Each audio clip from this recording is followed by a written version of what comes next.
We all like to think we know her. We've seen her on billboards, magazines, TV shows, YouTube videos. She seems so close, yet so far away. Her name is synonymous with fame. But do we really know her? To the world, she was perfect. Yeah, the smile, the songs, the fame. But behind the camera lens was a girl breaking. They called her lucky. But they never saw the anxiety, the lupus, the heartbreak, the therapy, the breakdowns. At 24, she canceled a world tour, not for drama, but survival.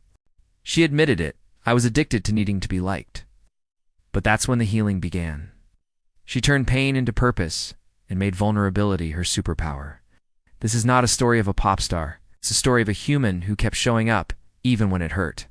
Here's the untold story of Selena Gomez. Everyone loves a comeback story.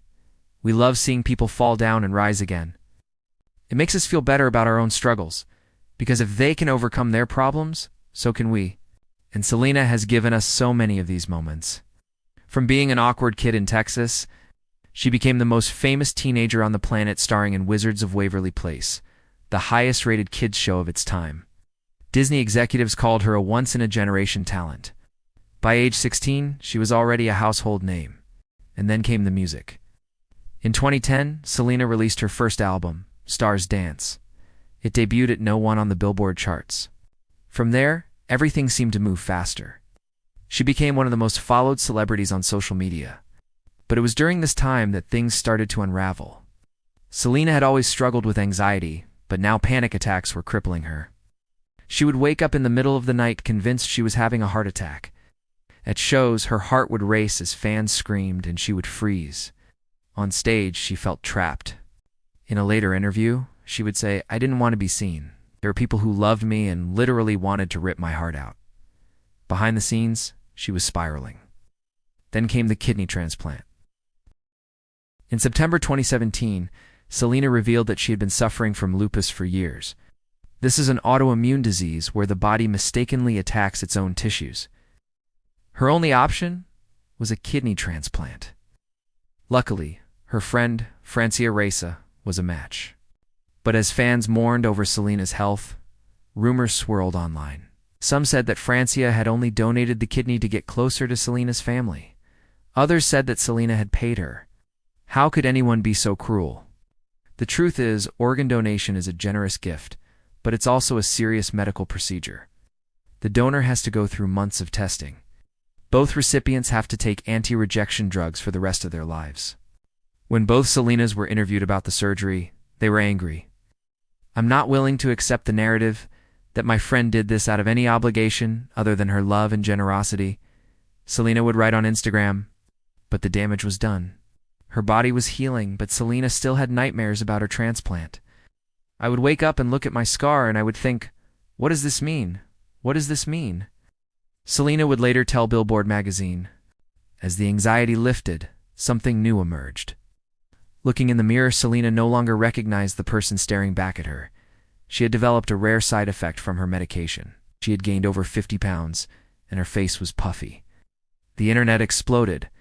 Was she pregnant? Was she on drugs? Had she gained weight? But for Selena, the constant criticism was painful.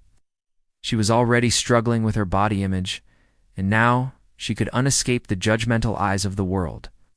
I don't think people understand how, for someone who has always been very tiny, to deal with the repercussions and the side effects of this medication, how difficult that is, especially when I'm not even the same person anymore.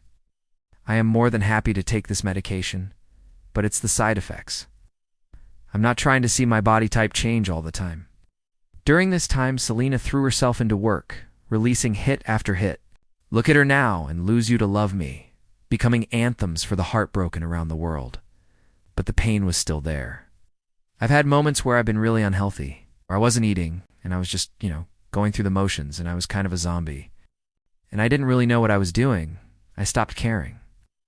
I was really, really sad, and I didn't want to show up.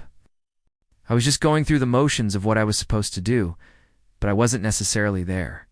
In 2019, Selena decided to cancel her tour. At first, no one thought much of it. Tours are exhausting and expensive. Maybe she just needed a break. But a few days later, Selena would post a video explaining the real reason. I've been working since I was a teenager, and I've had a lot of highs and a lot of lows, but I never allowed myself to actually stop and go through the motions of what exactly I wanted to do. And I realized that I also really, really needed to spend some time with myself and just be okay with being alone and enjoying that. There was another reason why Selena canceled. During this time, she was going through a messy breakup with Justin Bieber. The two had been on and off for years. They had tried to make it work, but ultimately it just wasn't meant to be. After the split, Selena found comfort in old habits. She'd binged, ate, and stayed up late scrolling through social media. Then she noticed that her anxiety was coming back.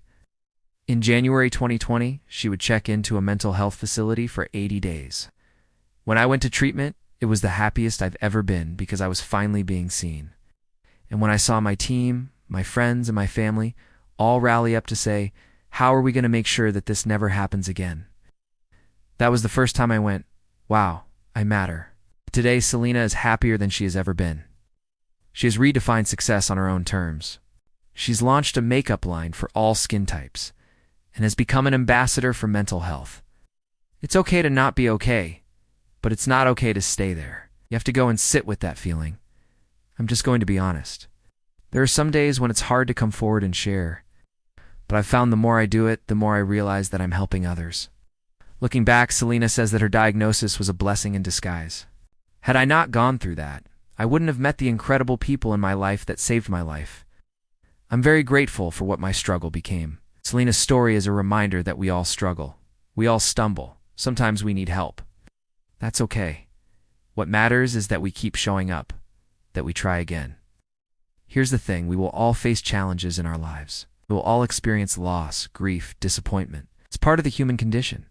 The question is, what do we do next? Do we give up? Do we quit? Or do we push through? Do we persevere? As for Selena, the answer was clear. I'm strong, I'm resilient, and I'm not afraid to ask for help when I need it. If you're going through something, please speak up. Don't be afraid to talk about it. There's always light at the end of the tunnel, and there's always hope. What's your favorite Selena song? Let me know in the comments below. If you enjoyed this video, please give it a thumbs up. Thanks for watching. See you soon. Bye.